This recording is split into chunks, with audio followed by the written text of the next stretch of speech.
Hello बच्चों, आज बेटा हम लोग क्लास 12th के first part chemistry first part का एक नया टॉपिक 4th यूनिट स्टार्ट करने वाले हैं जिसका नाम है केमिकल काइनेटिक्स। जिसका नाम क्या है बेटा? Chemical kinetics. अब दिक्कत इस बात की है कि केमिस्ट्री में केमिकल काइनेटिक्स की ज़रूरत हमें क्यों पड़ी, केमिकल काइनेटिक्स को हम क्यों पढ़ते हैं। तो काइनेटिक्स का मतलब होता है बेटा मूवमेंट। जब हम किसी भी रिएक्शन की स्पीड को मेज़र करते हैं कि रिएक्शन कितनी फास्ट हो रही है, एक रिएक्शन कितनी स्लो हो रही है, कि रिएक्शन हो ही नहीं रही है, तो जब हम किसी भी रिएक्शन की स्पीड को मेज़र करते हैं तो हम उस प्रोसेस को क्या बोलते हैं? Chemical kinetics. यानी कह सकते हैं कि इट डील्स, हम कह सकते हैं बेटा it deals with the rate of reaction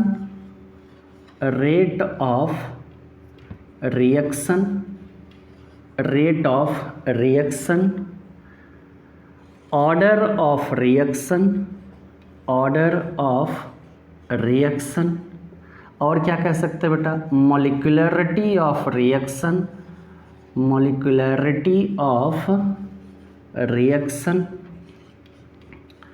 and rate laws called chemical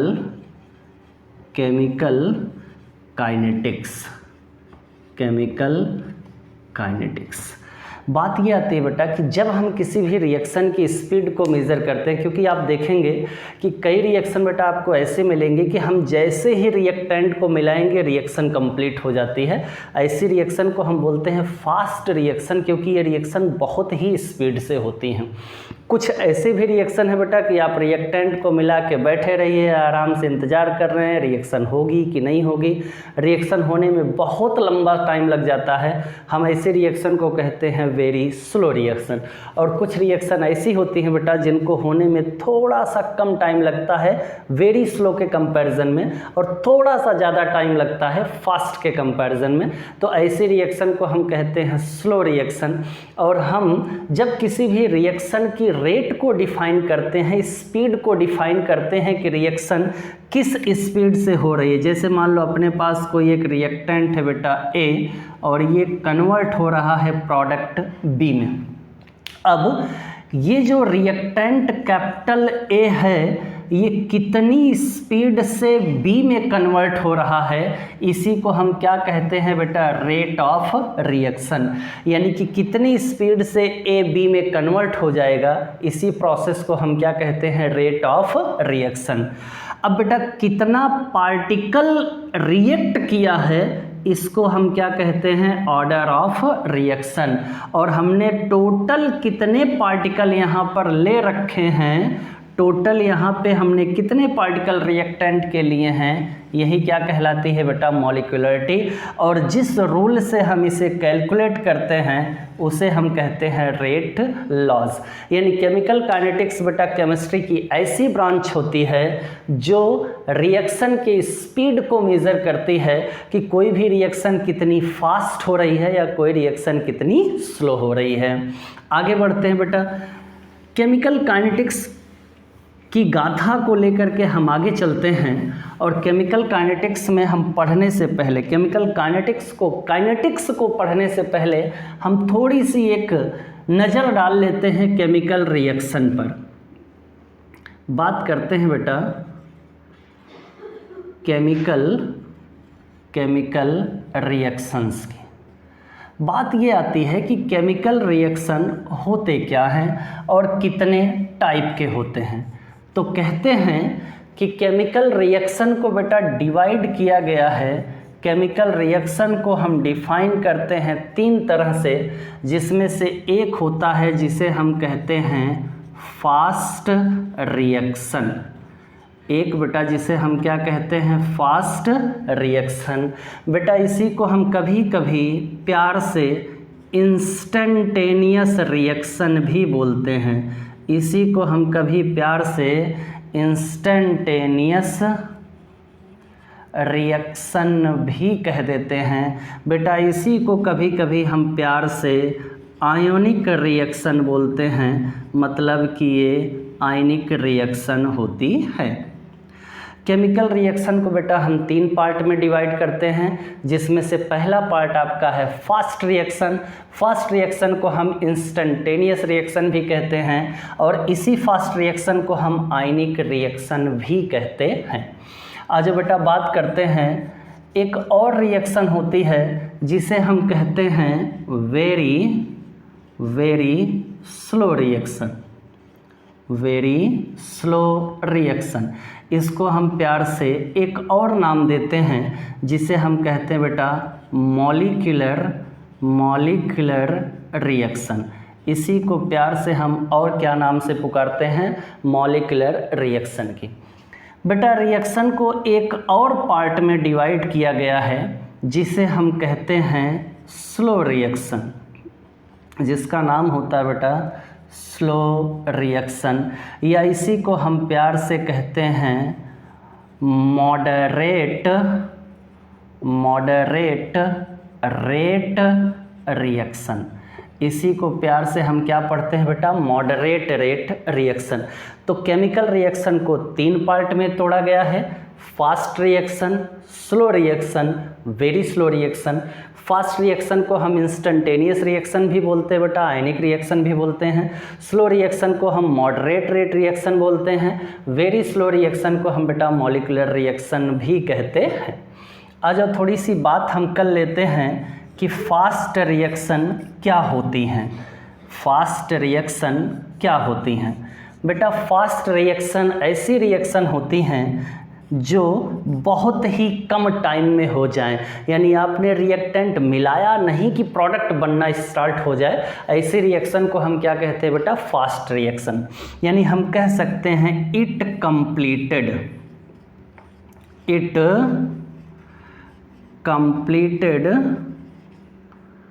into 10 to the power -14 to 10 to the power -16 second.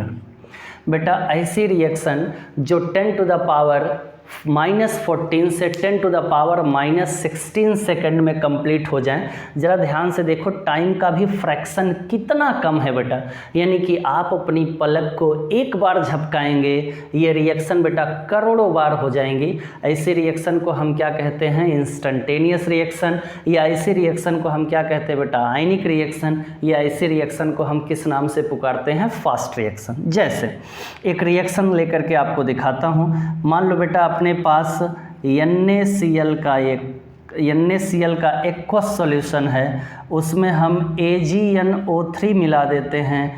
जैसे ही बेटा AgNO3 को मिलाएंगे, आपको पता है कि तुरंत AgNO3 NaCl से रिएक्ट करेगी, और रिएक्ट करने के बाद बेटा आपको मिल जाएगा AgCl का प्रेसिपिटेट, और साथ ही साथ आपको मिल जाएगा बेटा NaNO3 मिल जाएगा।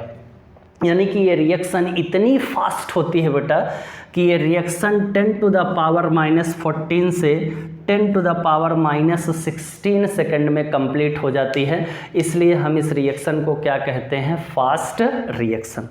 अब बात ये आती है कि ये क्या फास्ट रिएक्शन हमारे केमिकल काइनेटिक्स के लिए उपयोगी होगी कि नहीं होगी, क्या हम इसका यूज करेंगे कि नहीं करेंगे। तो याद रखना बेटा, इन फास्ट रिएक्शन का हम यूज अपने केमिकल काइनेटिक्स में नहीं करते हैं, क्योंकि रीजन क्या है, सुनना जरा ध्यान से। जैसे यही रिएक्शन है बेटा, इस रिएक्शन की स्पीड, किसी भी रिएक्शन की स्पीड हम जिस यंत्र से, जिस मशीन से मेज़र करते हैं, उसको हम कहते हैं बेटा डायलेटोमीटर। उसका क्या नाम है, डायलेटोमीटर। बेटा डायलेटोमीटर से हम किसी भी रिएक्शन की स्पीड को मेज़र करते हैं, क्योंकि डायलेटोमीटर जो होता है बेटा वो कंसंट्रेशन को मापने की एक मशीन होती है, एक यंत्र होता है। वो कंसंट्रेशन को मेज़र करके बताता है कि किसका कंसंट्रेशन कितना कम हुआ और किसका कंसंट्रेशन कितना बढ़ा, किसका कंसंट्रेशन कितने समय में कम हुआ और किसका कंसंट्रेशन कितने समय में बढ़ गया, उसको कौन मेज़र करके बताता है? डायलेटोमीटर। अब ज़रा सोच बेटा, जैसे हम एक बाइक चला रहे हैं, बाइक के पास एक अपना स्पीडोमीटर होता है जो स्पीड को माप करके बताता है। अब देखो उस बाइक की मैक्सिमम स्पीडोमीटर कितने की लगाई जाती है? ज़्यादा से ज़्यादा 200 किलोमीटर पर आवर। अब सोचो कि अगर उसी स्पीडोमीटर को तुम किसी जेट में लगा दो, जेट में लगा दिया हमने, सर लगा दिया स्पीडोमीटर, क्या दिक्कत है? स्पीडोमीटर लगा दिया। अब सोचो बेटा कि उस स्पीडोमीटर की ताकत, उस स्पीडोमीटर की क्षमता, उस स्पीडोमीटर की पावर कितनी है? केवल 200 किलोमीटर पर आवर मापने की है बेटा, उससे ज़्यादा वो माप नहीं सकता है। अब सोचो जेट उड़ रहा है 2200 किलोमीटर प्रति घंटे के रफ्तार से, 2000 किलोमीटर प्रति घंटे की रफ्तार से, तो बताओ बेटा क्या वो स्पीडोमीटर हमारे किसी काम का होगा? नहीं होगा, क्योंकि वो स्पीडोमीटर कभी भी उस स्पीड को मेज़र नहीं कर पाएगा। अच्छा ऐसे समझ लो, जैसे एक रोड के किनारे खड़े हो बेटा तुम, और रोड के किनारे खड़े हो, कोई आया आराम से बढ़िया दमदार बाइक लिया हुआ है और दमदार बाइक लेकर हार्ले डेविडसन वगैरह बाइक लिया हुआ है और हुर्र से करके निकल जाए। अब तुम सोचो तुमको क्रॉस कर गया और तुमसे कहा जाए कि तुम टाइम देख के बताओ, स्पीडोमीटर से माप के बताओ, या स्पीडोमीटर लेके बेटा रोड पे खड़े हो और स्पीडोमीटर लेके रोड पे खड़े हो, तुम्हारे ऊपर से एक प्लेन गुजर गई और तुमसे किसी ने कहा कि बेटा उस प्लेन की स्पीड बताओ कितनी है, क्या उस प्लेन की स्पीड बता पाएगा? नहीं बता पाएगा। क्यों? क्योंकि स्पीडोमीटर बेटा कभी भी प्लेन की स्पीड को मेज़र नहीं कर सकता, क्योंकि स्पीडोमीटर जब तक कोशिश करेगा प्लेन की स्पीड को मेज़र करने के लिए, तब तक प्लेन कहीं ज़्यादा दूर निकल चुकी होगी। इसलिए स्पीडोमीटर कभी भी प्लेन की जेट की स्पीड को मेज़र नहीं कर सकता।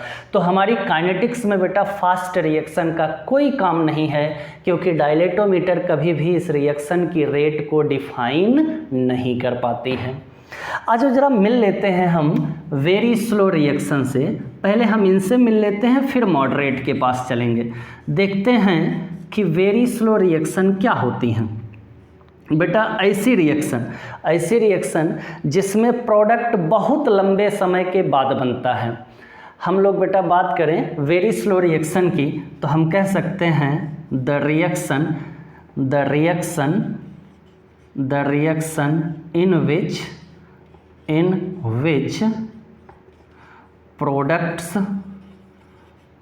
products are formed for a long time। बेटा ऐसी रिएक्शन मैं थोड़ा चेक कर लेता हूँ, आपको दिख रहा है कि नहीं दिख रहा है? आपको बेटा दिख रहा होगा। तो ऐसी रिएक्शन जो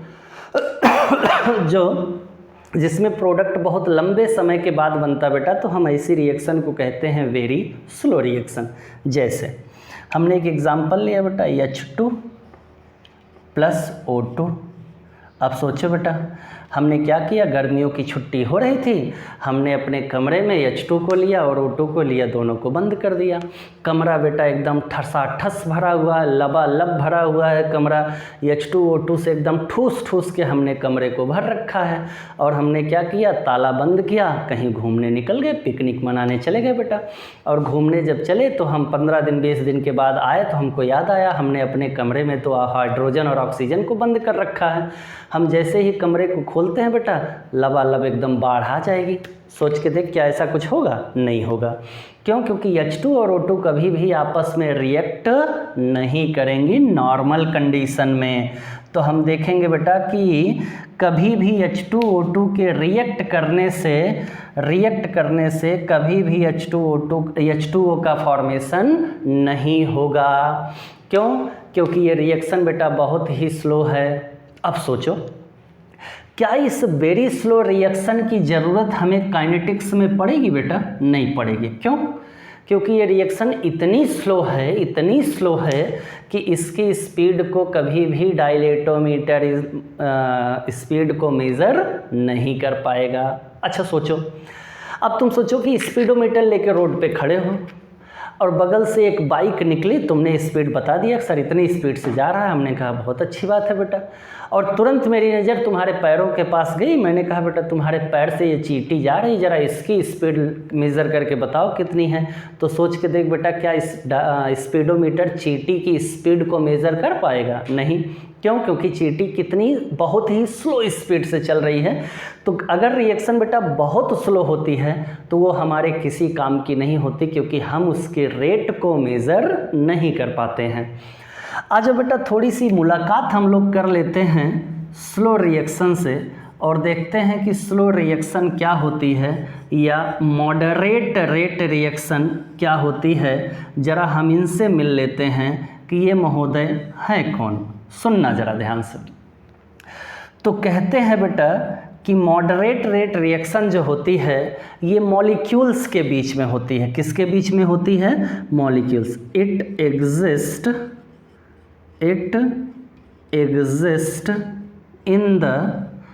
in the molecule. It exist in the molecule, मतलब ये कि यह एक मॉलिक्यूलर रिएक्शन होती है। कौन सी रिएक्शन होती है बेटा? Molecular reaction. अब ज़रा सोचना, जैसे हमने क्या ले लिया H2 और हमने क्या ले लिया बेटा I2। हमने H2 और I2 को मिलाया और H2I2 के मिलने से हमें क्या मिली? हाइड्रोजन आयोडाइड, मतलब 2HI मिलती है बेटा। अब सोचो कि हमारे पास एक बेटा डिब्बा है बढ़िया सा, ये मस्त सा डिब्बा है। हमने इसमें ये देखो ब्लैक कलर के कुछ हाइड्रोजन के पार्टिकल ले रखे हैं बेटा, और फिर हमने इसमें ये रेड कलर के कुछ आयोडीन के पार्टिकल ले रखे हैं। अब जैसे ही आयोडीन और हाइड्रोजन के पार्टिकल में बेटा कोलिजन स्टार्ट होगा, तुरंत क्या बन जाएगा? Hydrogen iodide. अब आप कहेंगे कि सर ये बताइए कि ये रिएक्शन स्लो क्यों हुई? सॉरी भैया, ये रिएक्शन स्लो क्यों हुई?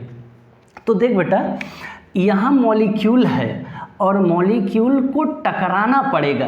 प्रोडक्ट को बनाने के लिए हाइड्रोजन और आयोडीन के मॉलिक्यूल को आपस में कोलिजन करना पड़ेगा, और जब ये मॉलिक्यूल कोलिजन करेंगे बेटा, उसके कोलिजन करने में कुछ ना कुछ टाइम लग जाता है बेटा। यही वजह है कि फास्ट रिएक्शन से थोड़ी सी स्लो होती हैं, लेकिन वेरी स्लो रिएक्शन से थोड़ी सी फास्ट होती हैं, क्योंकि रिएक्शन हो रही है ना बेटा। यहाँ देखो रिएक्शन हो रही है, और रिएक्शन हो रही है तो इसका मतलब ये कैसी रिएक्शन होगी? स्लो रिएक्शन होगी। क्या मेरी इतनी बातें समझ में आ गई बेटा? मैं थोड़ा सा किनारे हो जाता हूँ, आप आराम से इसको नोट कर लें या इसका स्क्रीनशॉट ले लें, आगे बढ़ जाते हैं।